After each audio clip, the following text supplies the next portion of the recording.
Bueno, entonces acá nos quedamos en la parte de estructura hepática. Lo que tienen que recordar en esta parte, la parte de vascularización, es importante que recuerden, ¿verdad? Que la sangre llega al hígado por medio de la vena porta y la arteria hepática. Los alumnos de Pablo Rojas pidieron para informar que están sin energía. Dicen. Ah, bueno, y estamos en Paraguay, así es que es bastante común que suceda eso.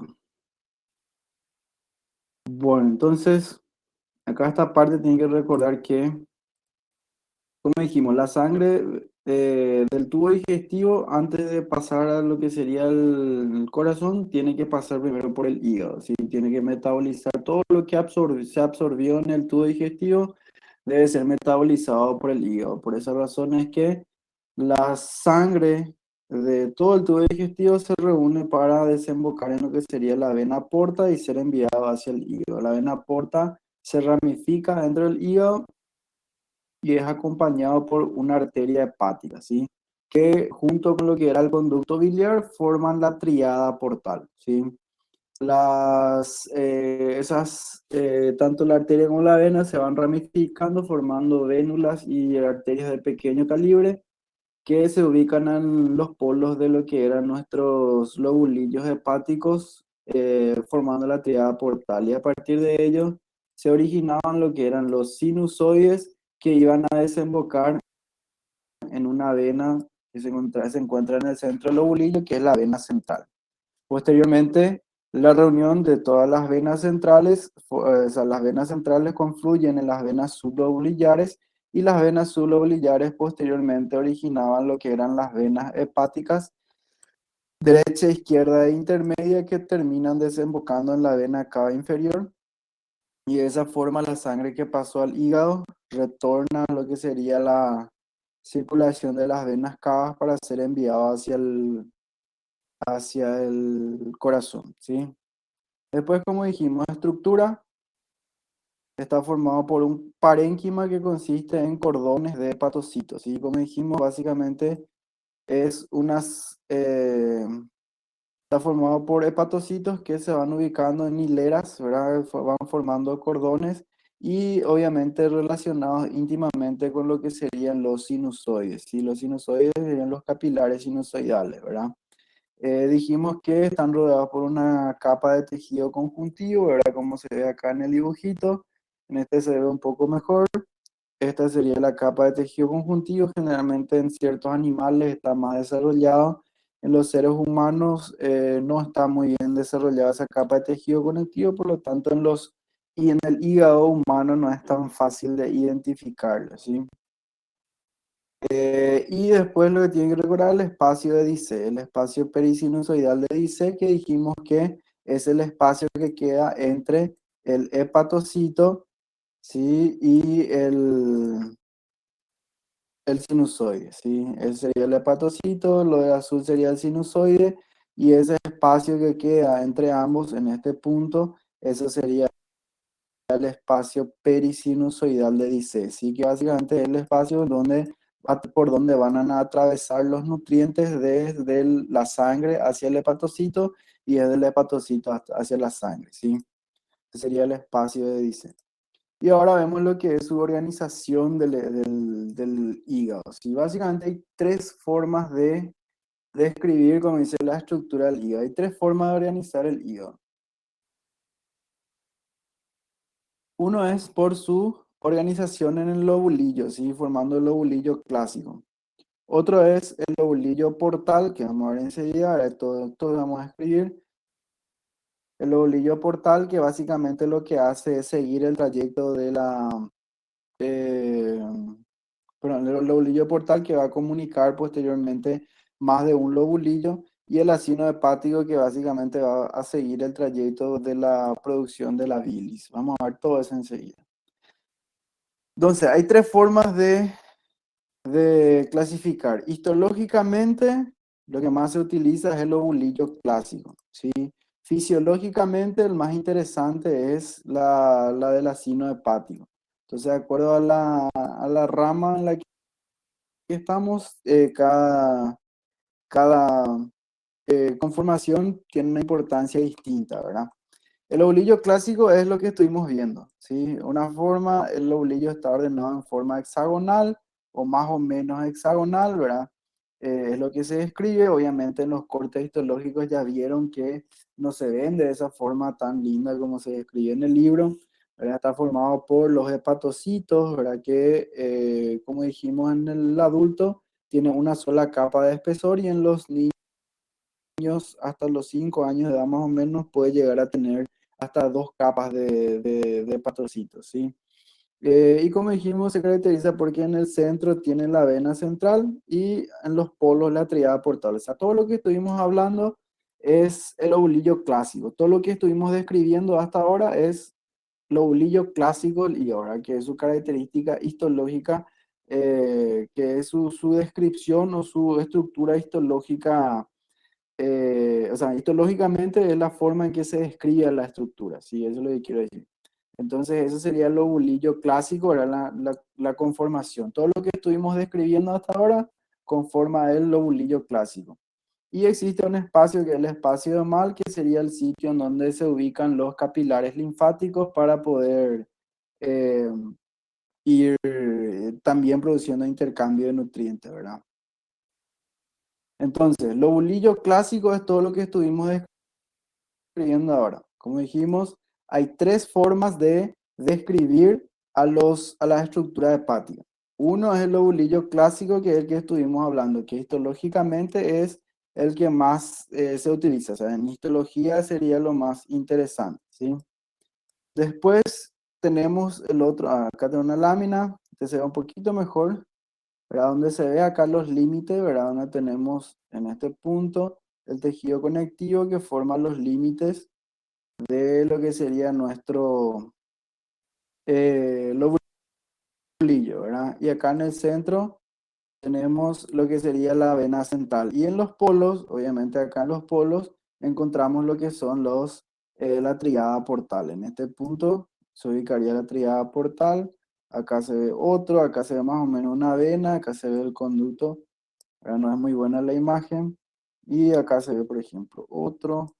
Y así, en cada polo vamos encontrando una tríada portal, ¿verdad? Que forma nuestro lobulillo clásico, ¿sí?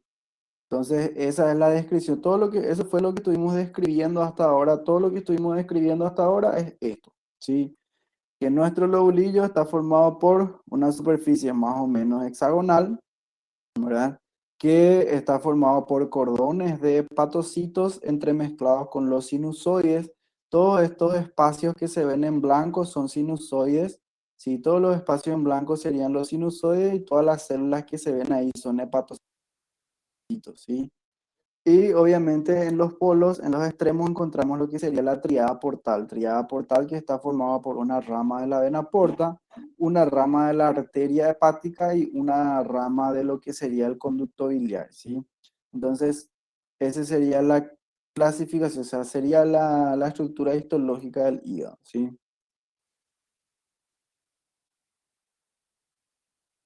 Luego de otra forma que hay otra forma de describir lo que sería la conformación del hígado, que es por medio, o sea, sería la estructuración en forma de lobulillo portal. Básicamente lo que hace el lobulillo portal es unir tres lobulillos, ¿verdad? Tres lobulillos que están uno al lado de otro, ¿sí? Y por medio de sus venas centrales, ¿sí? Acá sería básicamente, no sé, un dibujo acá. Esto sería acá un hepatocito, en este también se puede ver más o menos los límites, perdón, un lobulillo, ¿verdad? Acá se ve otro lobulillo, ¿sí? En este punto tenemos otro lobulillo, o sea, en esta parte se ven varios lobulillos, ¿sí? La unión de tres venas centrales, ¿sí? Delimita lo que sería el lobulillo portal. Esta zona triangular acá que se ve entre las tres venas centrales delimita el lobulillo portal. Y básicamente lo que hace este lobulillo portal es sirve como punto de referencia para determinar lo que serían los puntos de drenaje de la bilis. O sea que básicamente la bilis se produce en los hepatocitos de esta región. ¿Sí? La bilis que se produce en los hepatocitos de esta región van a drenar en esta triada portal. ¿Sí? A eso se refiere. O sea que todos los hepatocitos que se ubican dentro de esta superficie triangular acá, su bilis van a ser drenados en esta triada portal que se da acá en el centro. Acá, por ejemplo, hay otra triada portal. Y si unimos esta vena central con esta otra vena central y esta otra, se forma otra superficie triangular. Lo que dice el oblillo portal, o sea, lo que dice la teoría, o sea, la descripción del oblillo portal, es que entonces todos los hepatocitos que se ubiquen en este punto, en este punto y en este punto, su bilis, que es producida, van a ser drenados estos hacia el conducto biliar que se encuentra en esta triada portal, ¿sí? A eso se refiere con eso, ¿sí? Entonces, esa es básicamente la forma en que, o sea, el lobulillo portal lo clasifica de esa forma a lo que sería la estructura del parénquima hepático, ¿sí? Básicamente lo que busca es, utiliza como punto de referencia a los conductos, a los conductos biliares que van a ir drenando la bilis, ¿sí? Entonces, otra forma de clasificar la estructura del hígado es clasificándolo en forma de lobulillo portal, ¿sí? Entonces, lo que hace el lobulillo portal, como dijimos, es unir tres venas centrales, ¿sí? De lobulillos clásicos contiguos, ¿verdad? Y básicamente la zona que queda de esa unión, la zona triangular que queda de esa unión, marca la referencia de dónde se van a drenar todos la bilis producida por los hepatocitos de esa zona, ¿sí? Como dijimos, esto, voy a dibujarlo para que entiendan, esto sería acá un lobulillo clásico, otro lobulillo clásico en este punto, ¿sí? Y acá se vería otro lobulillo clásico, ¿sí? Entonces, lo que hace lo que se hace en esta clasificación es unir, ¿sí? Las venas centrales, ¿sí? Y el sitio que queda dentro de esa unión de las venas centrales va a conformar lo que serían los sitios de drenaje de las bilis que se producen en los hepatocitos, ¿sí? Entonces, los hepatocitos que están en este punto van a producir bilis y esto va a ser drenado hacia esta triada portal, ¿sí? Hacia este conducto biliar, ¿sí? Lo mismo los hepatocitos de esta zona y los hepatocitos de este punto. Entonces, si hacemos la unión de de estas tres venas centrales de acá, entonces vamos a tener que todos los hepatocitos de estas zonas van a liberar su bilis hacia este conducto biliar, ¿sí? A eso se refiere, esa es la estructura o esa sería la conformación del lobulillo portal. ¿Se entiende eso? ¿Se entiende por qué?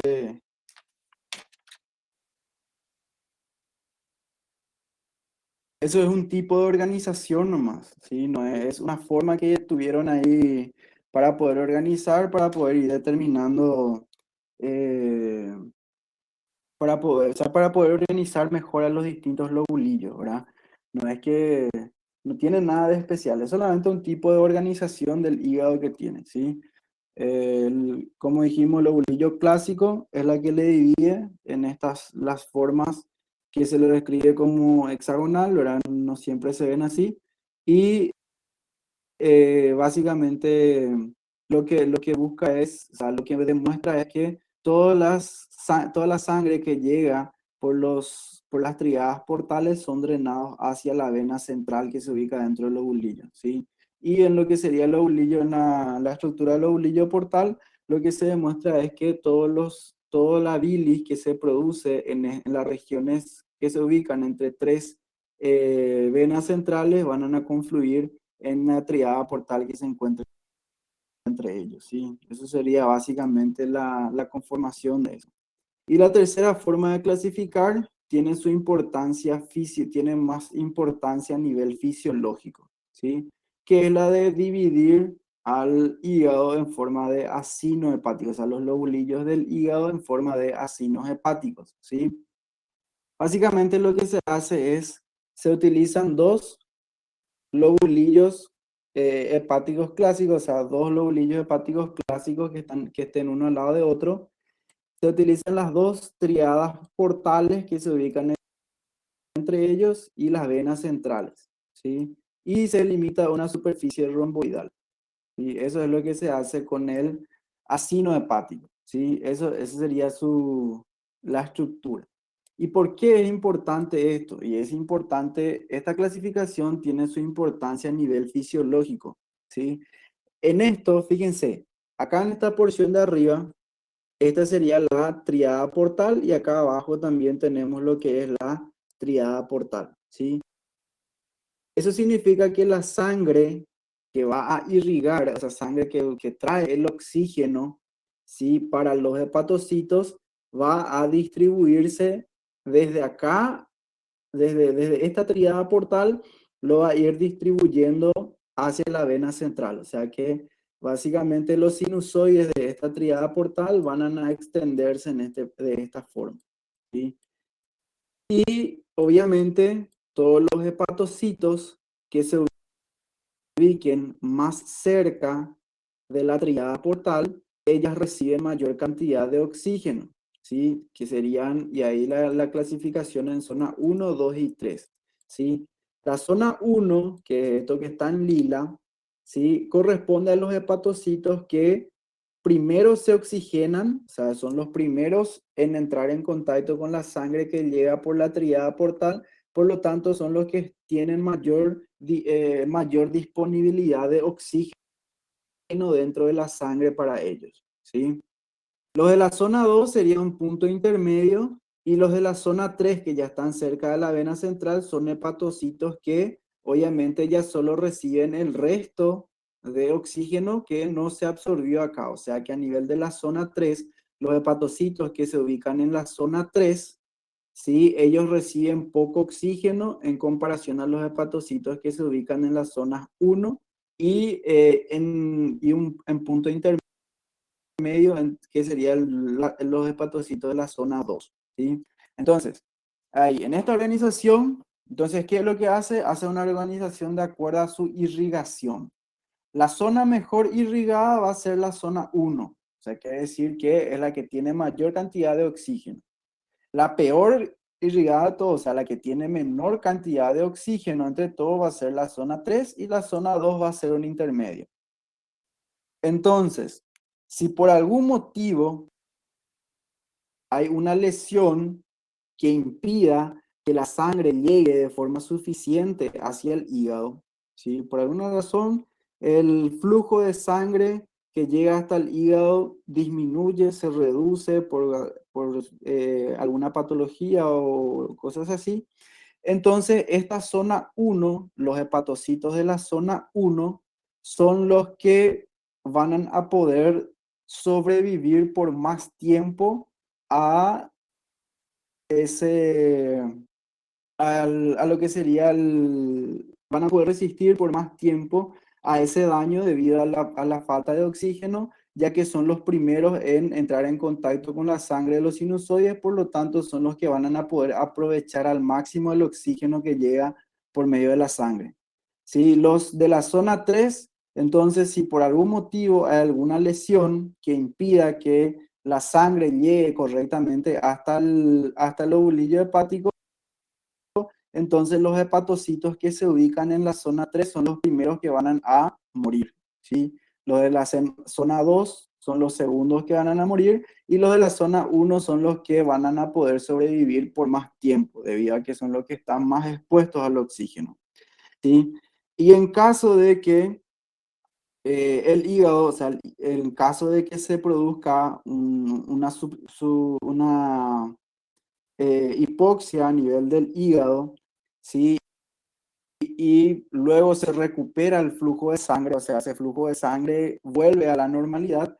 Entonces, las primeras células que van a los primeros hepatocitos que se van a recuperar por completo van a ser los de la zona uno, ¿sí? Debido a que van a ser los que van a estar mayor expuestos al oxígeno. Después van a ser los de la zona 2 y por último van a ser los hepatocitos de la zona 3. O sea, que los de la zona 3 al tener menor disponibilidad de oxígeno, son los primeros en morir si es que hay un déficit de oxígeno a nivel del lobulillo hepático y en caso de que se recupere esa su irrigación, son los últimos en regenerarse. Una característica interesante que tiene el hígado es que las células del hígado, los hepatocitos del hígado, tienen capacidad de regeneración, ¿sí? Entonces el hígado, las células del hígado, o sea, los hepatocitos, ellos tienen capacidad de regenerarse, ¿sí? Por eso cuando uno hace, o sea, uno puede hacer una donación de hígado, por ejemplo, de un donante vivo, se corta el lóbulo, una porción del lóbulo del hígado, se le trasplanta a la otra persona y luego ese hígado comienza a regenerarse nuevamente, ¿sí? Los hepatocitos tienen capacidad de regeneración. Entonces ahí es importante esta clasificación o esta estructura en forma de asino hepático, ¿sí? Entonces lo que hace la descripción en forma de asino hepático es lo que busca es determinar cuáles son las zonas de mayor oxigenación y de peor oxigenación a nivel del parénquima hepático, ¿sí? Las que están más próximas a la triada portal van a ser los hepatocitos de la zona uno y son los que obviamente reciben mayor porcentaje, o sea, están mejor oxigenados siempre, ¿sí? Entonces son los últimos, si hay alguna lesión, son los últimos en morirse, ¿sí? Y en caso de que se produzca, o sea, en caso de que el hígado, o sea, se produzca nuevamente la oxigenación, son los primeros en que van a poder recuperarse por completo, ¿sí? En caso de lesiones. ¿Está bien? Entonces, esa es la estructuración, o sea, la forma en que se va estructurando en forma de asino hepático al parénquima del hígado, ¿sí? Entonces, es la unidad estructural que proporciona mejor correlación entre perfusión sanguínea y la actividad metabólica y patológica hepática, lo que estuvimos hablando, ¿verdad? Su eje menor van a ser las ramas terminales de las tríadas portales y su eje mayor van a ser las venas centrales, ¿sí? Y de esa forma se va a delimitar las zonas romboidales, ¿sí? Si acá tenemos otro hepatocito, ¿ah? Entonces la zona romboidal se delimitaría como tiene otro hepatocito acá, se delimitaría así, ¿está bien? Entonces, de esa forma es como se van delimitando las zonas del el asino hepático, ¿sí? Y obviamente todo lo que están más cerca de las triadas portales son los que van a estar mejor oxigenados, ¿sí? Acá la misma, como dice, zona uno es la más cercana al eje menor y la irrigación, ¿sí? Zona 3 es la que está más lejos del eje menor, ¿sí? Y la zona 2 sin límites claros, o sea, está entre el uno y el 2, ¿sí? Y básicamente, como dijimos, su importancia, la importancia de esta clasificación en forma de signo hepático es eh, por su, por su, por la irrigación en sí, ¿verdad? La zona uno son las primeras en recibir oxígeno y nutrientes. Por lo tanto, van a ser, en caso de patología o en caso de alguna hipoxia que se produzca a nivel del hígado, son las últimas que van a morir y son posteriormente, si se recupera la irrigación del hígado, entonces son las primeras que van a regenerarse. Obviamente las de la zona 3 son las primeras en sufrir necrosis, las primeras que van a morir si hay hipoxia y en caso de que vuelva a recuperarse el flujo sanguíneo, son las últimas que van a regenerarse. ¿Sí? De ahí la importancia de la clasificación estructural en forma de signos hepáticos. Como le dije, esto tiene más importancia fisiológica, ¿verdad? Pero también lo vamos escribiendo de esa forma, ¿sí?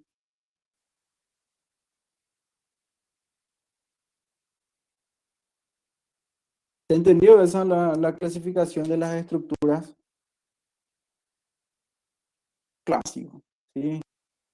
Histológicamente lo clasificamos principalmente como en forma de lobulillo clásico, forma hexagonal, formado por cordones hepatocitos, una vena central en el medio, ¿verdad? Y la tríada portal en los extremos, ¿sí? Y a nivel de lo que sería el lobulillo portal, ¿verdad? Que lo que busca es determinar el flujo de bilis que se produce después de la excreción por medio de los hepatocitos, ¿verdad? Y por último, la otra clasificación que teníamos era en forma de asino hepático, que lo que busca es determinar las zonas de mayor oxigenación de los hepatocitos, ¿verdad? Y las zonas obviamente de menor oxigenación también, ¿sí? Para determinar los que tienen mayor capacidad y menor capacidad de regeneración. Entonces, esa sería la clasificación. Si miramos acá el esquema, esto que ya escribimos sería el lobulillo clásico, ¿verdad? La límite entre dos triadas portales y dos venas centrales forma lo que sería la, el acino hepático, ¿sí? Y el lobulillo portal que va a estar formado por la unión de tres venas centrales que contienen en el centro, o sea, una triada portal en el centro, ¿sí? Demarca la orientación del flujo de la bilis que se produce a nivel de los hepatocitos.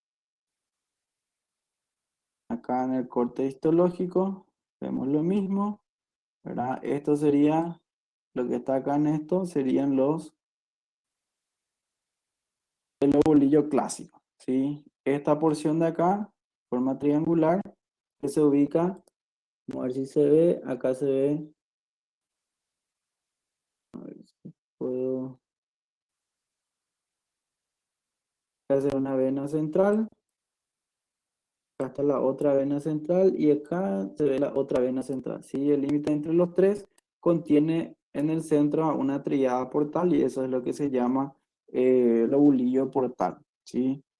Y la zona romboidal que se ubica entre dos venas centrales y dos triadas portales marcaría lo que son los acinos hepáticos. Por lo tanto, las células de los hepatocitos que se ubiquen en esta porción más o menos serían las que mejor están oxigenadas, ¿sí?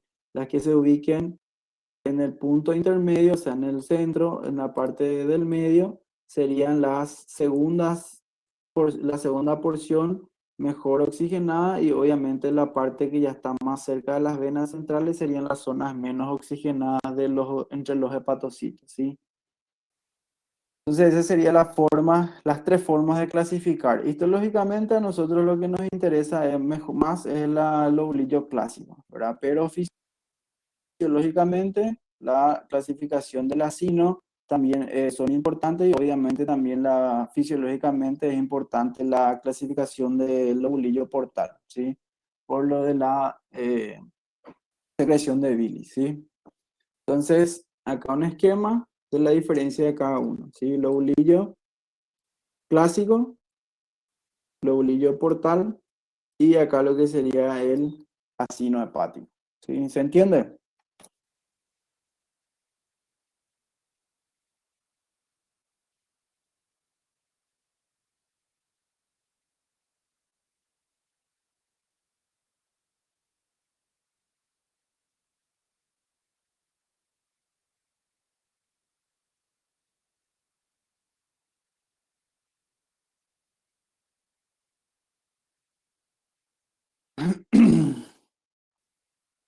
Bueno, entonces, esas son las formas de ir clasificando a la estructura del hígado, ¿sí?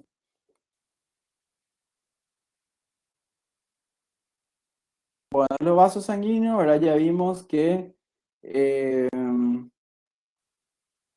cómo están formados ahora a nivel de la tríada portal, después los sinusoides, las venas centrales, y las venas centrales posteriormente se desembocaban en las sublobulillares, y así, ¿verdad?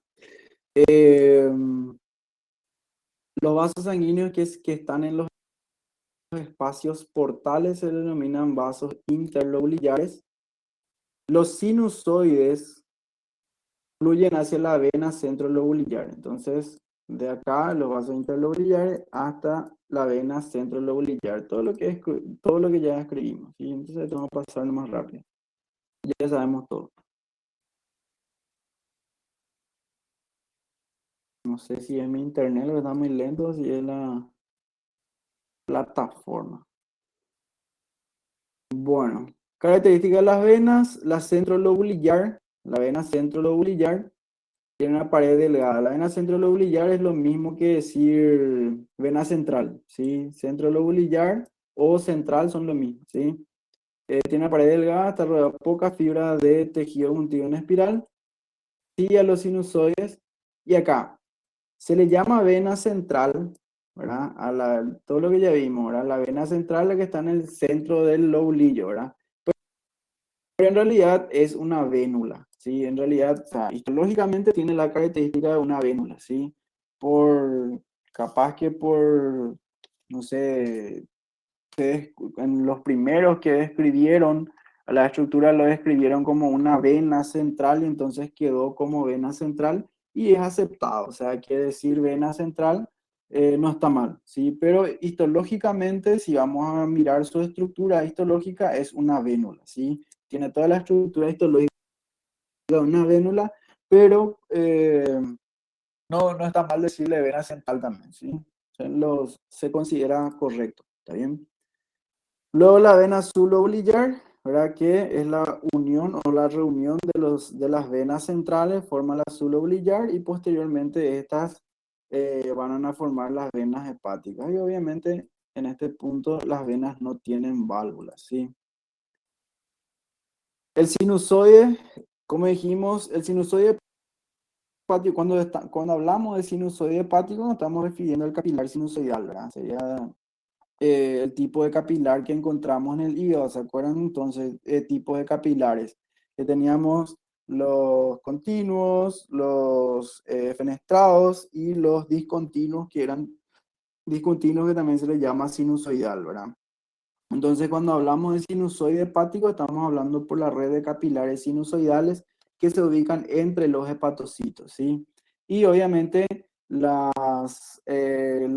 capilares sinusoidales se caracterizan por presentar muchas fenestraciones grandes y esas fenestraciones grandes son los que permiten que se pueda producir el intercambio de moléculas de mayor peso molecular entre lo que sería el capilar y lo que sería el hepatocito, ¿sí? Entonces, esto sería, por microscopía electrónica, esto sería un capilar sinusoidal, ¿verdad? Acá podemos ver dos eritrocitos dentro del capilar sinusoidal y ese capilar sinusoidal en su pared, su endotelio está interrumpido por grandes fenestraciones, ¿sí? Y esas fenestraciones son los que permiten el paso de moléculas de mayor peso molecular, ¿sí? El traspaso de moléculas de peso molecular grande entre lo que sería el capilar y lo que sería el hepatocito, ¿sí? El hepatocito que estaría ya más para el otro lado, ¿sí? Y entre ellos, entre lo que es el capilar y lo que es el hepatocito, queda un espacio que se llama espacio de Dissé, espacio perisinusoidal de Dissé. Y en ese espacio perisinusoidal, sí, los hepatocitos, ellos envían pequeñas prolongaciones en forma de microvellosidades que se ubican en su superficie y sirven para ampliar la superficie de absorción, ¿sí? Y a nivel de los sinusoides, encontramos también la presencia de un grupo de células llamadas células de Kupffer, que son básicamente macrófagos, ¿sí? Que se ubican a nivel del hígado. Los macrófagos, ¿sí? Ustedes saben que a nivel de la sangre tenemos lo que serían los monocitos. Los monocitos cuando salen de la sangre pasan a llamarse macrófagos, ¿sí? Y esos macrófagos, dependiendo del tejido en donde se encuentra, van cambiando de nombre, ¿sí? Células de Langerhans, por ejemplo, en la piel, células de Kupffer van a ser en el hígado, ¿sí? De esa forma, hacer los macrófagos de acuerdo al sitio en donde se van encontrando, ellos van cambiando de nombre, o sea, tienen un nombre distinto, ¿sí? Entonces, a nivel de lo que sería el espacio, a nivel de lo que sería el endotelio, ¿verdad? A nivel de lo que sería el sinusoide, siempre vamos a encontrar la presencia de algunos macrófagos. En los cortes histológicos comunes no es fácil identificar, ¿sí? Un macrófago, diferenciar un macrófago del hepatocito no es muy fácil debido a que los macrófagos están muy entremezclados entre ellos. Entonces, en los cortes histológicos comunes y no es muy fácil identificar una célula de Kupffer, ¿sí? En ciertos cortes histológicos especiales sí se pueden identificar las células de Kupffer debido a que estas células se encargan de fagocitar, o sea, o sea, participa en lo que sería la destrucción de eritrocitos viejos, ¿sí? Entonces las células de Kupffer básicamente son, o sea, las células de Kupffer son macrófagos, ¿sí? Son macrófagos que se ubican a nivel en la región del sinusoide hepático, ¿sí? Y su función es obviamente, al igual de que todos los otros macrófagos de distintas zonas, es estar ahí como un vigilante, ¿verdad? Patrullando ahí eh, que todo esté bien, ¿verdad? Y básicamente una función importante que cumple en ese sitio es que participa en la degradación de los eritrocitos. Ustedes saben que los eritrocitos tienen una vida media de aproximadamente 121 días. Si pasado ese tiempo, los eritrocitos viejos son eliminados, ¿sí? Son destruidos, ¿sí? La mayor parte son destruidos en el vaso y una pequeña cantidad son destruidos a nivel del hígado, ¿sí? En el caso de una persona que por algún motivo se le tuvo que extirpar el vaso, entonces estas células de Kupffer pasan a cumplir netamente esa función, ¿sí? Pasan a reemplazar al vaso en esa función, ¿sí? Entonces las células de Kupffer también tienen esa capacidad de poder producir la degradación de eritrocitos. Y al producir la degradación de eritrocitos, ustedes saben que el eritrocito tiene mucho hierro dentro de su superficie, entonces esas células de Kupffer generalmente dentro de su citoplasma están repletas de hierro, ¿sí? Por eso en ciertos cortes especiales en la cual, por ejemplo esto, podemos observar la presencia de los macrófagos y la presencia de se colorea el hierro ahí dentro de su citoplasma, ¿sí? Pero como les dije, en los cortes comunes con metoxilina o cina, generalmente difícilmente vamos a poder identificar una célula de Kupffer, ¿sí? El espacio de Dice también ya hablamos, dijimos que el hepatocito y al lado transcurre lo que sería el sinusoide.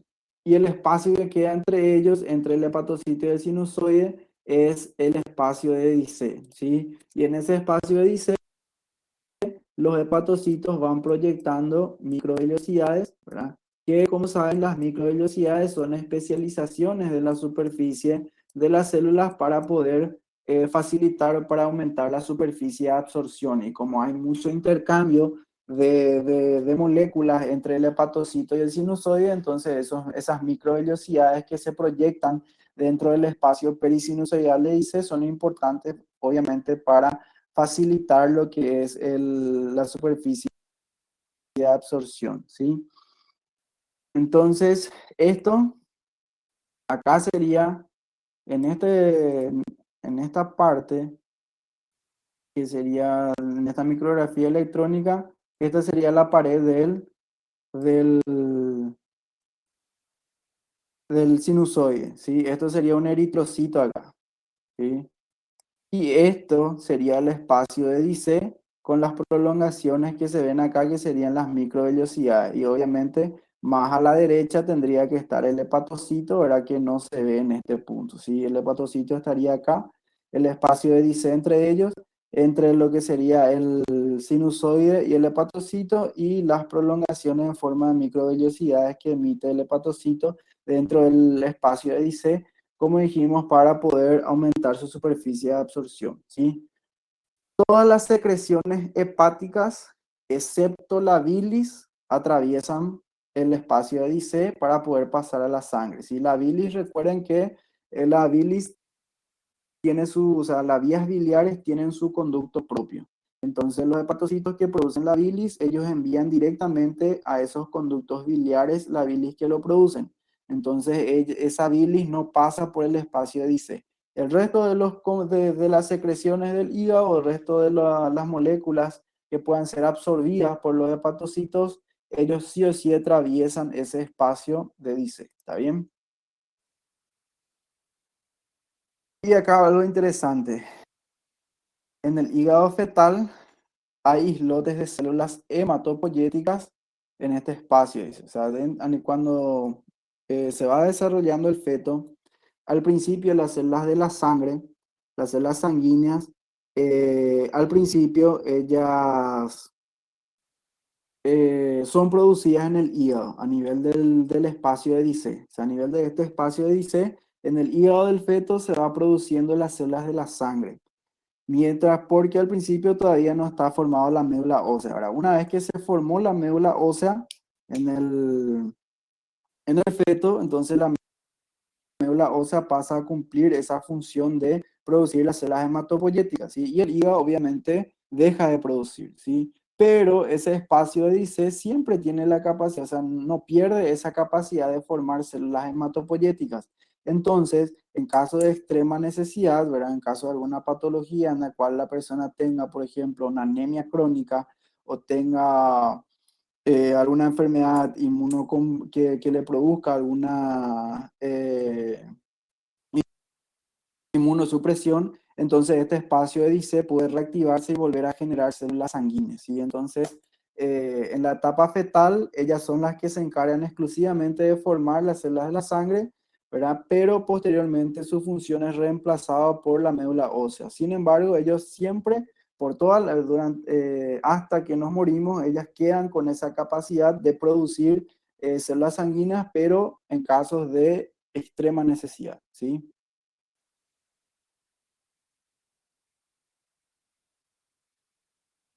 Y otro grupo de células que encontramos a nivel del hígado, pero que también solamente se observa en microscopía electrónica, ¿verdad? O microscopios de, de muy buena calidad, ¿verdad? Solamente en ciertos microscopios se pueden observar, ¿verdad? Que serían las células de Ito, también llamadas células estrelladas, ¿sí? Estas células de Ito, ellas básicamente actúan como depósito de vitamina A, ¿sí? Esa sería su función, actúan como depósito de vitamina A, y cuando hay una cirrosis, cuando hay una patología a nivel del hígado, entonces ellos se diferencian en miofibroblastos y empiezan a depositar, a fibrosar el hígado. O sea, básicamente ellos son los que se encargan de producir las fibrosis hepáticas, ¿sí? Entonces son células que su función principal es la de depósito de vitamina A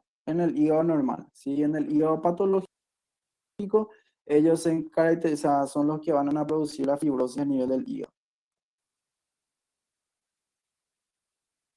Y acá un esquema de la estructura en donde tenemos, fíjense, esto sería el hepatocito, ¿ya? Esto sería el hepatocito en este punto con sus microvellosidades a los lados, ¿sí? Esto es el endotelio de del vaso sanguíneo, ¿sí? Esto sería el vaso sanguíneo con su endotelio, acá se ven los eritrocitos, pero ahí fíjense cómo hay espacios entre los endotelios, ¿sí? Esos espacios serían por los sinusoides, ¿sí?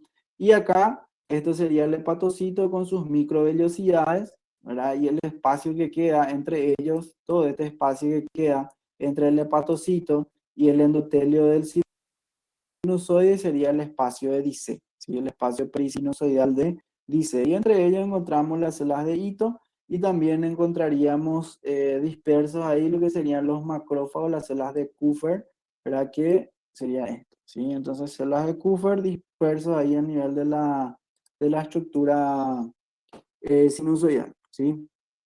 Entonces, esa sería la conformación básicamente en ese punto.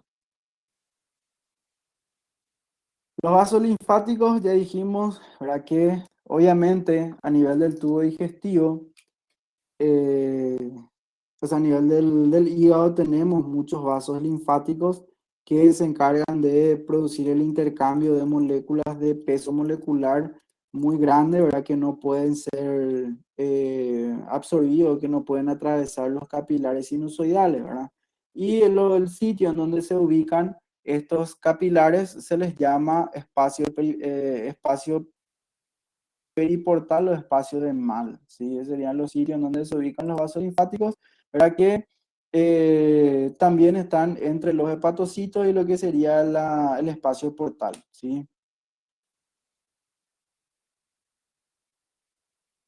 Y acá la característica del hepatocito. Mucho ya hablamos del hepatocito y ahora vamos a escribir sus características. Son células poliédricas, ahora básicamente se lo describe de que son células de tipo poliédrica que tienen 6 lados, ¿sí? O 6 caras, ¿sí? Uno arriba, abajo, dos laterales, adelante y atrás. Y 6 caras tiene el hepatocito, ¿sí? Eh, Representa el 80% de la población de celular del hígado. Ya vimos una abundante cantidad de hepatocitos. Tiene un núcleo central grande, doble cadena de ADN, tiene una vida media de 5 meses y lo interesante de ello también, tiene capacidad de regeneración, ¿sí? Entonces el hígado es uno de los órganos que tiene capacidad de regeneración, ¿sí? Si cortamos un pedazo del hígado, con el tiempo ella va a recuperar parte de su tamaño por lo menos, ¿sí? Entonces, características de los hepatocitos, ¿está bien?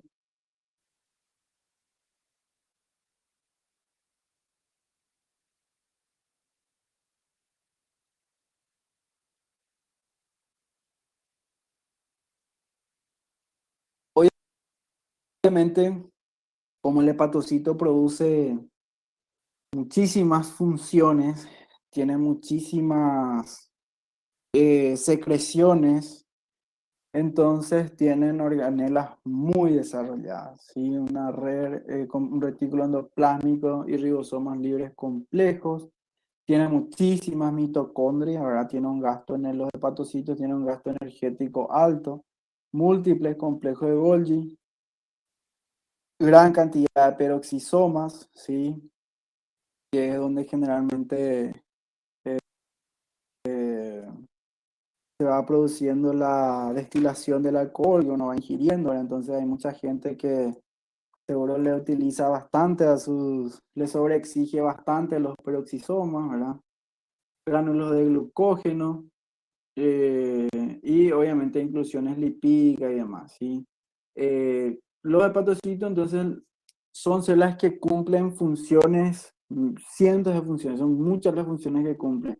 Por lo tanto, todas las organelas dentro del hepatocito están sumamente bien desarrolladas, ¿sí? Sumamente complejo. Y luego pasamos a lo que es el árbol biliar.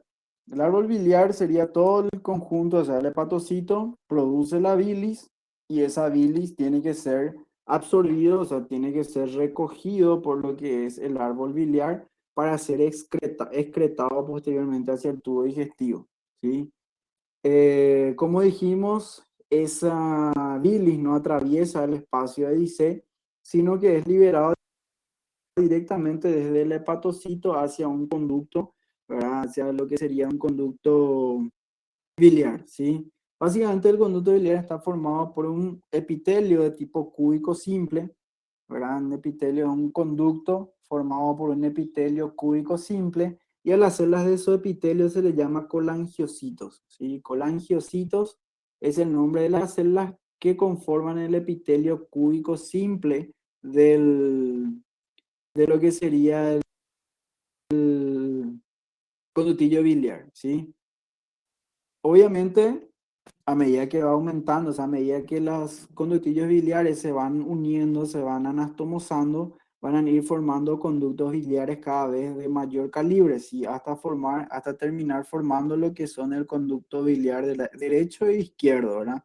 que al anastomosarse van a formar el conducto hepático común y el conducto hepático común posteriormente al anastomosarse con el conducto cístico de la vesícula biliar van a formar el conducto colédoco, ¿sí? Al principio como sucede en todos los conductos. Cuanto más pequeño es el calibre, mayor es su capa de epitelio. Por lo tanto, al principio tenemos una capa de epitelio plano simple, ¿verdad? Pero a medida que va aumentando el diámetro del conducto, también va aumentando el tamaño de las células que conforman su epitelio, ¿verdad? Entonces, en los conductos más grandes, de diámetro mayor, vamos a tener de que el epitelio pasa de ser cúbico simple a ser cilíndrico simple, ¿sí? O sea, va aumentando de tamaño y pasa a ser cilíndrico simple, ¿sí?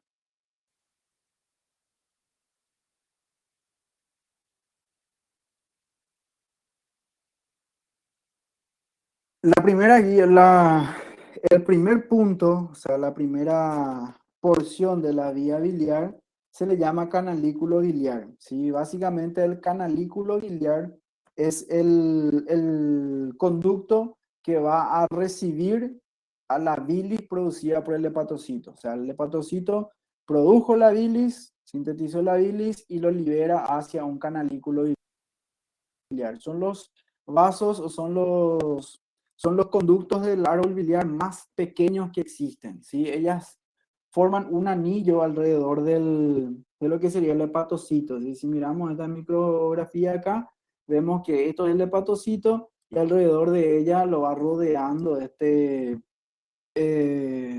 canalículo biliar, ¿sí? Entonces, son los de menor diámetro, como ya vimos, ¿sí? Y tiene microvellosidades que se extienden desde los hepatocitos, ¿verdad? Que controlan el contenido de bilis dentro de los canalículos biliares, ¿sí? Y a medida que van aumentando su tamaño, se convierten la unión de varios canalículos biliares van a formar lo que es el conducto de Hering, ¿sí? Que sería el siguiente segmento de de la vía biliar, ¿sí? Entonces, vía biliar inicia con canalículo biliar. El canalículo biliar es el conducto que va a drenar la bilis producida por el hepatocito, ¿está bien? Y esos canalículos biliares posteriormente se van a ir uniendo para formar un conducto más grande que va a ser el conducto de Hering. Acá en este corte podemos ver obviamente con tinciones especiales, con hematoxilina y eosina no se ven estos canalículos, ¿verdad? Se ven esos conductitos que se ubican a nivel de los hepatocitos. Todos esos son los canalículos biliares, ¿sí? Esos canalículos biliares son los que se encargan de absorber la bilis, o sea, de recibir a la bilis que es secretado medio de por los hepatocitos, ¿sí? Entonces el hepatocito secreta y vierte ese contenido en los canalículos biliares. Los canalículos biliares se van uniendo y van formando los conductos de Hering, ¿sí? Esos conductos de Hering obviamente son conductos de mayor tamaño, ¿sí? Son conductos ya biliares de un tamaño mayor, sigue teniendo un epitelio cúbico simple y sigue siendo, o sea, las células de las vías biliares durante toda su extensión van a llamarse colangiocitos, ¿sí? Los hepatocitos siguen enviando microvellosidades a nivel del conducto de Hering y lo interesante, o sea, la diferencial es que ella tiene actividad contráctil, ¿sí? Para empujar el flujo de bilis para empujar el conducto de bilis hacia el siguiente segmento del árbol biliar, ¿verdad? Y una característica muy importante es que al conducto de Hering se lo considera como el nicho de los citoblastos hepáticos, ¿sí? Los citoblastos hepáticos básicamente serían las células madres de los hepatocitos, ¿sí? Serían las células basales de los hepatocitos. Entonces, cuando hay una lesión, cuando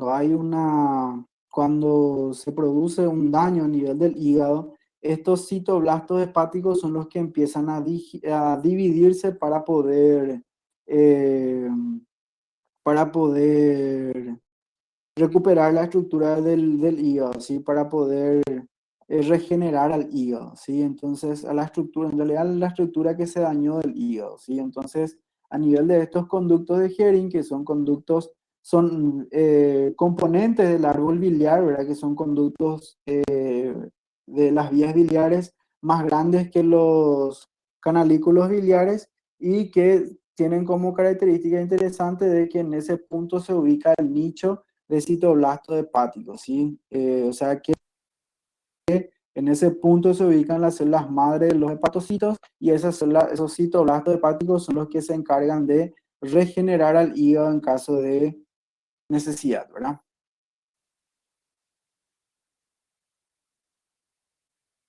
Los conductos de Hering drenan su contenido hacia un conductillo biliar, ¿sí? A nivel del espacio de Mal y siempre formado por colangiocito, ¿verdad? Epitelio cúbico simple que rodea al árbol biliar, se llama colangiocito, ¿sí? Tiene un diámetro de una micra a 1,5 micras, ¿sí? Entonces, primera porción era canalículo biliar. El canalículo biliar drena hacia el conducto de Hering. El conducto de Hering posteriormente drena a un conducto de mayor tamaño, o sea, los conductos de Hering se van anastomosando y van formando el conductillo biliar, ¿sí? Y el conductillo biliar posteriormente va a drenar a lo que es el conducto biliar interlobular, ¿sí? Que también sigue formando, o sea, sigue teniendo un epitelio cúbico simple, obviamente ya es mucho mayor, de mucho mayor diámetro, ¿sí? Y serían los que van acompañando los conductos que van a ir acompañando, o sea, los interlobulares desembocan para formar los conductos eh, van a formar juntos los conductos hepáticos derecho e izquierdo. Entonces son los que van a ir acompañando a la arteria y a la vena a nivel de la tríada portal, ¿sí? Entonces ese sería el siguiente punto del árbol biliar, ¿sí? Primero teníamos entonces el canalículo biliar, después teníamos el el conducto de Hering, del conducto de Hering pasamos a lo que es el conductillo biliar y del conductillo biliar pasamos a lo que es el conducto biliar interlobular, que es la que va a ir acompañando a, a la arteria de la vena hepática, ¿sí? Siempre en sentido opuesto, ¿sí?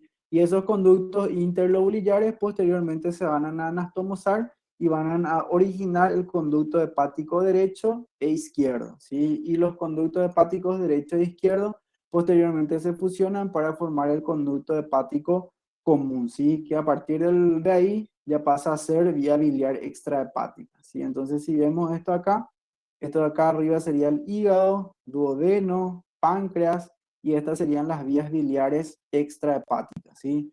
Conducto hepático del lado derecho, conducto hepático del lado izquierdo, ¿sí? Se fusionan y forman lo que es el conducto hepático común. Este segmento se llama conducto hepático común. Esta es la vesícula biliar, ¿verdad? Con su conducto que es el conducto cístico, ¿sí? Y la unión del conducto cístico con el conducto hepático común forma este conducto que ven acá, que es el conducto colédoco, que va a venir a desembocar en la segunda porción del duodeno junto con el conducto de Wilson del páncreas, ¿sí? Entonces juntos vienen y desembocan en la segunda porción del duodeno, ahora en la carúncula mayor, ¿sí? Entonces esas serían las vías biliares extrahepáticas. Conducto hepático común está formado por conducto hepático derecho e izquierdo, 3 centímetros de longitud. Pero ahí tapizado por células, acá ya es cilíndrica, ¿sí?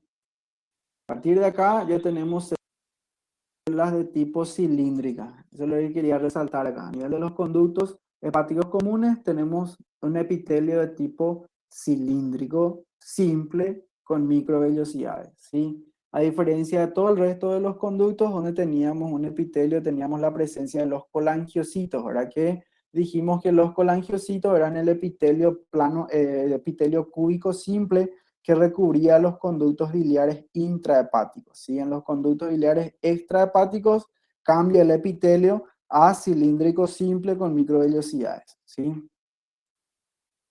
Eh, Obviamente, conducto cístico, ¿verdad? Que es la que se une con el conducto hepático común y forman el conducto colédoco que desemboca, como dijimos, en la segunda porción del duodeno. Y en ese punto hay un engrosamiento muscular que forma el esfínter de Oddi, ¿sí? En el punto en donde se une con el conducto de Wilson del páncreas, hay un engrosamiento muscular que se llama esfínter de Oddi, ¿sí? Que supongo que ya habrán dado toda la anatomía también, así que maneja muy bien seguro esa parte. Después pasamos a lo que es la vesícula biliar. Vesícula biliar, nos falta vesícula biliar y páncreas, esos dos son muy cortitos, muy cortos. Vesícula biliar básicamente tiene el mismo, tiene las mismas capas de lo que estuvimos hablando de la vía digestiva, ¿sí? Pero lo que no tiene es la capa muscular de la mucosa, ¿sí? ¿Se acuerdan de parte de vía digestiva? Hablamos de que la vía digestiva tiene una capa mucosa, submucosa, muscular y serosa, ¿sí? La única característica interesante de la capa mucosa era que tenía un epitelio cilíndrico simple con microvellosidad y células caliciformes y abajo tenía la muscular de la mucosa que separaba la submucosa. Bueno, esa capa muscular de la mucosa es lo que no vamos a encontrar en la vesícula biliar, ¿sí? Pero el resto de su configuración, su epitelio es cilíndrico simple, ¿sí? Todo el resto vamos a encontrar presente, ¿sí? Su capa muscular, que a diferencia del estómago, o sea, a diferencia del tubo digestivo, lo que tiene es que su capa de músculo liso está desordenada, no está distribuido en dos capas de músculo como habíamos visto a nivel del resto del tubo digestivo, ¿sí? Eh, Entonces, característica, epitelio cilíndrico simple con microvellosidades, tiene una lámina propia de tejido conectivo laxo, ¿verdad? Similar a lo que vimos en el tubo digestivo. Presenta glándulas mucosecretoras. Su capa muscular externa, la diferencia es que están orientadas al azar, o sea, no hay capas bien definidas. En el tubo digestivo, ¿se acuerdan que dijimos que había dos capas bien definidas? Una que era la longitudinal externa y otra que era la circular interna. A nivel de la vesícula biliar, ella tiene una capa relativamente gruesa de músculo liso, pero ese músculo no está ordenado en capas, sino que está orientado en forma al azar, está desordenado a nivel de la estructura, ¿sí? No hay muscular de la mucosa, como dijimos, y la adventicia está constituido por vasos sanguíneos de tejido adiposo. Y en ese punto, o sea, la vesícula puede presentar algunos divertículos profundos que se extienden desde el epitelio, que se le denomina seno de Rokitansky-Achofo. Mira una imagen. Acá tenemos la vesícula con su epitelio de tipo cilíndrico simple, con microvellosidades. Abajo su tejido conectivo laxo, la lámina propia, ¿sí? Su capa muscular disperso. Y fíjense cómo por debajo de la capa mucosa encontramos estas invaginaciones del epitelio que se ubica a nivel de la vesícula biliar, que se conocen como senos de Rokitansky-Achov, ¿sí?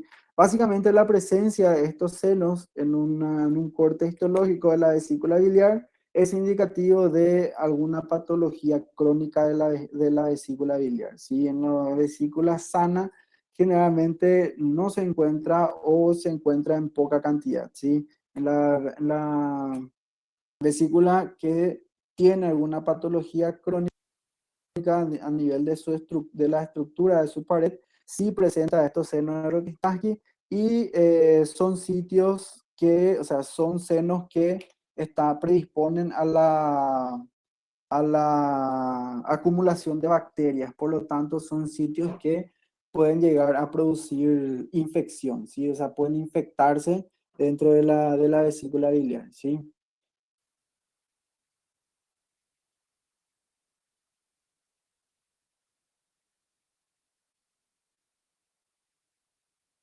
Y luego pasamos a lo que es el páncreas. El páncreas es un órgano de tipo mixto, ¿sí? Un órgano, una glándula de tipo mixto, ¿sí? Una glándula que tiene función secreción endocrina y tiene secreción exócrina, ¿sí? ¿Saben la diferencia entre una glándula endocrina y una glándula exócrina, verdad? ¿Conocen la diferencia? ¿Ya hablaron sobre eso? ¿Cuál es la diferencia entre una glándula endocrina y una glándula exócrina?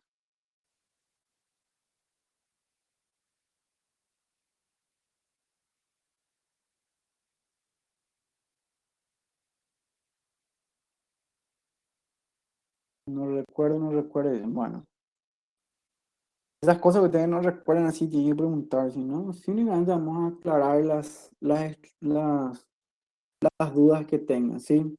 Básicamente una glándula endocrina, ella produce algo, produce, puede ser una hormona, una enzima, lo que sea, y su producto de secreción es liberada directamente a la sangre. Eso es una glándula de tipo endocrina, ¿sí? Y la exócrina es toda aquella glándula que produce algún tipo de secreción y esa secreción es liberada hacia una cavidad, ¿sí? Esa sería la diferencia entre una glándula endocrina y una glándula exócrina, ¿sí? A ver, endocrina, exócrina secreta, dice la endocrina excedente. Las endocrinas secretan hormonas en la sangre, ¿sí? Y la exócrina secreta a nivel eh, de algunas cavidades, ¿sí? El páncreas tiene ambas funciones, ¿sí? Tiene tanto función endocrina como función exócrina, ¿sí? A nivel de la función endocrina del páncreas, encontramos de que ella produce dos hormonas muy importantes como tiene dos funciones muy importantes, ¿verdad? Que son la secreción de insulina y glucagón, ¿sí? Entonces son las dos hormonas que o sea, producen más hormonas, producen también somatostatina, ¿verdad? Pero las más que más se han estudiado, las que más se conocen son la función de la insulina y glucagón. Y el profe pensé que te iba a decir, a ver, con transporte. Dice, básicamente es el sitio, o sea, para determinar entre si es endocrino o exócrino, es donde se libera su producto de secreción, ¿sí? Si se libera a la sangre, entonces estamos hablando de una glándula de tipo endocrino, ¿sí? Si se libera a una cavidad, estamos hablando de una glándula de tipo exócrina, ¿sí? A partir de ahí, las glándulas endócrinas tienen su mecanismo de transporte, ¿sí? Pero no tiene que ver tanto con eso, es más bien en dónde va su producto de secreción, si a la sangre o si a una cavidad, ¿sí? Bueno, entonces, secreción endocrina del páncreas es producción de insulina, glucagón y somatostatina principalmente, ¿sí? La insulina y glucagón que son importantes para la regulación de los niveles de glicemia en sangre, ¿sí? Y en su función exócrina, ella va a producir lo que es el jugo pancreático, ¿sí? Entonces el jugo pancreático es una secreción producido por el páncreas, ¿verdad? Que contiene muchísimas enzimas que actúan, o sea, que son esenciales para la absorción de nutrientes a nivel del tubo digestivo. Básicamente, sin el jugo pancreático, por ejemplo, los carbohidratos y las proteínas no podrían ser absorbidos a nivel del tubo digestivo. Si ella tiene enzimas, la amilasa y la lipasa, que son sus enzimas principales, que actúan a nivel del intestino delgado, ¿verdad? Para facilitar la absorción de carbohidratos y proteínas, ¿sí? Entonces, esa sería su función exócrina. Acá tengo la imagen del páncreas, ¿verdad? Como pueden ver, el páncreas en sí tiene una cabeza, tiene un cuello, tiene un cuerpo y tiene una cola, ¿sí? Serían las porciones del páncreas. Está íntimo en su cabeza y su cuello está íntimamente relacionado con el duodeno, ¿sí? Y a nivel de la segunda porción del duodeno, ella desemboca su conducto. Acá en esta imagen de abajo podemos ver la conformación de su conducto, ¿sí? Desde la cola del páncreas se extiende este conducto de acá, que es el conducto principal del páncreas, ¿verdad? El conducto principal de Wilson. Y a partir del nivel del cuello tiene una pequeña prolongación que es su conducto accesorio de Santorini, ¿sí? Y arriba llega el conducto colédoco, esto que está en verde, y el conducto colédoco se une con el conducto de Wilson para poder desembocar en la segunda porción del duodeno a través de la papila mayor, ¿sí? Entonces, esa sería la característica anatómica del páncreas, ¿sí?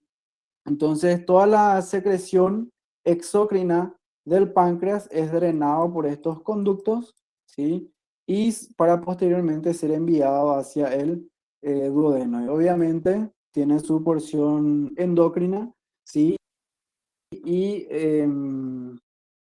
esa porción endocrina está ricamente vascularizada, obviamente, y envía su producto de secreción a la sangre.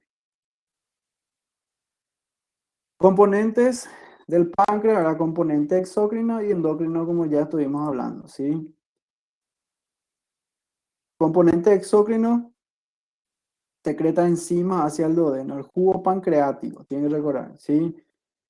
Y endocrino, insulina y glucagón principalmente, y en menor medida también puede producir somatostatina. El páncreas exócrino, como dijimos al principio, el páncreas es muy parecido a la parótida. Dijimos hace rato cuando estuvimos hablando de la glándula parótida, dijimos que el páncreas es muy parecido a lo que es eh, la glándula parótida, ¿sí? La gran diferencia que vamos a encontrar entre sus acinos es que eh, no tiene mucho tejido adiposo que lo rodee, ¿sí? Que entre los lobulillos, ¿sí? Básicamente tiene acinos de tipo seroso. Mira una imagen. Acá, fíjense, esto sería mayor aumento, ¿verdad? Un corte del páncreas, ¿verdad? Que como pueden ver es totalmente, se tiñe intensamente con hematoxilina, ¿sí? Y fíjense la escasa cantidad de adipocitos en relación o en comparación a lo que era la parótida. La parótida tenía una característica similar, pero con una cantidad muy importante de tejido adiposo que lo iba separando en los bulillos, ¿sí? Y lo interesante del páncreas es que entre sus células eh, que se tiñen intensamente con la hematoxilina, existen algunas regiones que se tiñen más escasamente, que forman lo que son su porción endocrina, ¿sí? Son zonas, son sitios que captan menor, obviamente, los colorantes, para que formen lo que se conoce como islotes de Langerhans, ¿sí? Los islotes de Langerhans son la porción endocrina del páncreas, ¿sí? Y están dispersas entre la porción exócrina, ¿sí? Entre los acinos secretores del páncreas, vamos a encontrar algunas zonas más claras que se tiñen menos intensamente y esas zonas son los que van a conformar los islotes de Langerhans, ¿sí? Y dentro de esos islotes de Langerhans es donde vamos a encontrar las células que van a producir insulina, glucagón, somatostatina, entre otros, ¿sí? A mayor aumento, fíjense, los acinos del páncreas, ¿sí? Los acinos. Esto no hay forma de confundir de que tiene secreción de tipo seroso, ¿verdad? No, a nivel del páncreas no vamos a encontrar acinos de tipo mucoso, ¿sí? Ellos tienen secreción de tipo seroso. Eh, las células también tienen forma triangular, tienen una base más ancha y un vértice más pequeño, ¿verdad? Su núcleo en la base y a nivel de su citoplasma apical encontramos la presencia de muchísimos gránulos de zimógeno que se tiñen más intensamente con eosina. Entonces, estas zonas que están más coloridos en un color medio rojizo, esos son los gránulos de zimógeno que se encuentran a nivel del citoplasma apical del, de los acinos pancreáticos, ¿sí? Entonces, acino pancreático, si miramos esto, similar a lo que era la parótida, la gran diferencia que nos va a diferenciar de la parótida es la escasa cantidad de tejido adiposo que tiene en comparación a lo que era la glándula parótida, ¿sí? Eh, Las células secretoras del acino producen precursores de enzima digestiva del páncreas. Obviamente tiene conductos intercalares, tiene sus conductos estriados, igual a lo que ya estuvimos viendo en las otras glándulas salivales. Sí, entonces en el tema de conductos es igual, sí, tiene sus conductos, sí, que rodean obviamente al acino, sí, también son conductos de tipo estriado, conductos intercalares y obviamente el conducto excretor, ¿verdad? Que va a ser el conducto de Wilson y el conducto de Santorini, que sería el accesorio, ¿verdad? Básicamente, acá tenemos lo que sería el acino pancreático, ¿verdad? Y lo que sería el conducto intercalar, que al igual que en las glándulas serosas de las glándulas salivales, teníamos un conducto intercalar al principio que se continuaba con un conducto estriado, ¿sí? Y ese conducto estriado posteriormente formaba, o la unión de los conductos estriados formaba el conducto excretor, ¿sí? Entonces, en esta porción, este es el conducto intercalar y acá sería el conducto estriado del páncreas, ¿sí?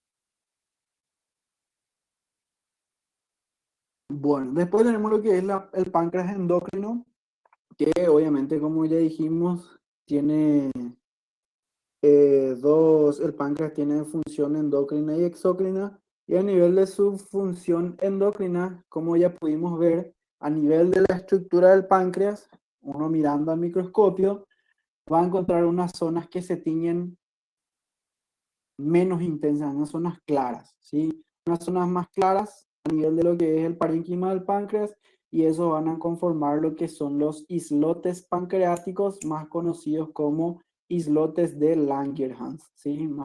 Islotes de Langerhans sería la forma, o sea, sería la forma en que se lo conoce comúnmente, ¿sí? Esos islotes de Langerhans, ellos contienen tres tipos de células, ¿sí? Células alfa, beta y delta, ¿sí? Las células alfa, beta y delta se ubican dentro de esos islotes. La célula alfa secreta glucagón, las células beta secretan insulina y las células delta secretan somatostatina.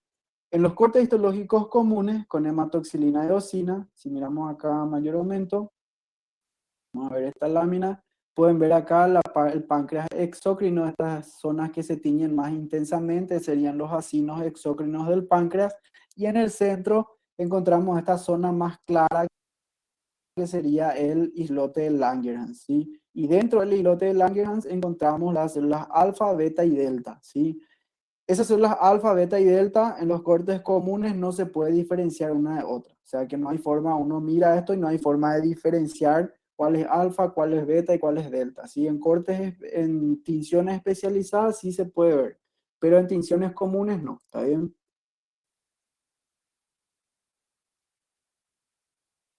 Entonces, tres tipos de células, alfa, beta y delta.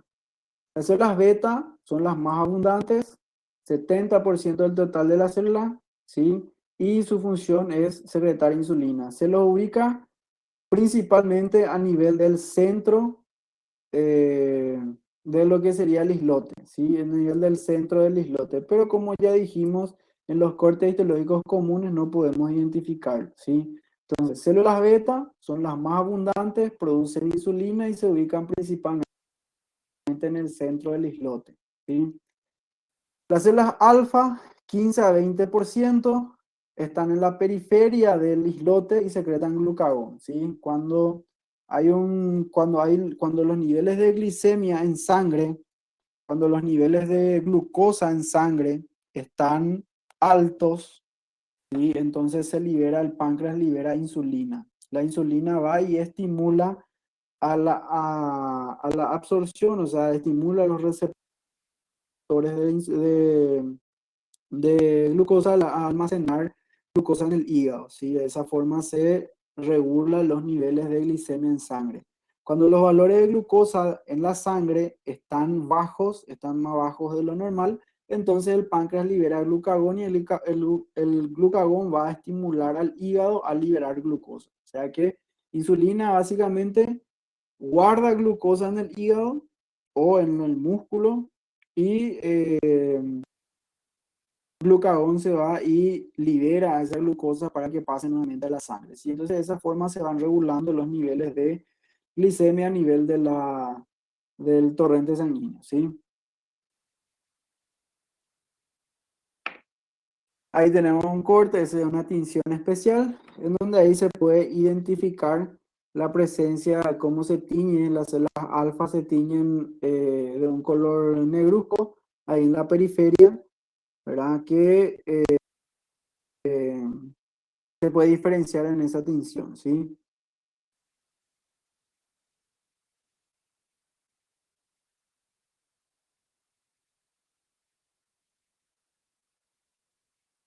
Y las células delta, que son las menos abundantes, ellas secretan somatostatina. O sea, esos serían los tres tipos celulares que encontramos a nivel de los islotes de Langerhans, ¿sí? Alfa, beta y delta. Las células alfa, ellas entonces producen glucagón.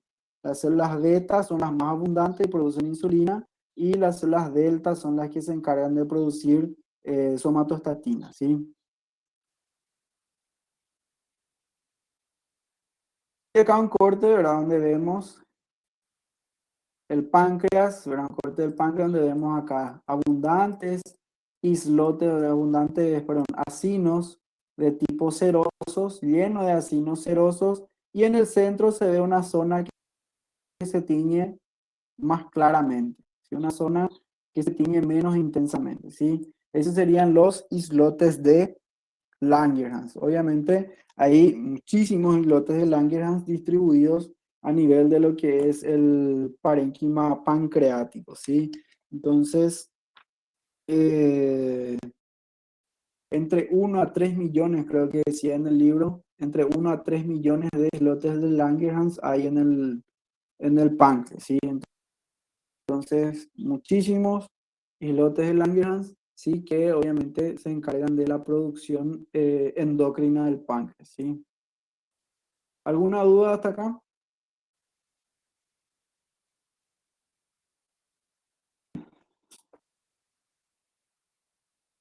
Esta parte de glándulas anexas es un poco largo, pero es fácil, no es tan complicado como otras regiones de histología, ¿sí? Entonces, un poco más sencillo, no es tan complicado reconocer las estructuras.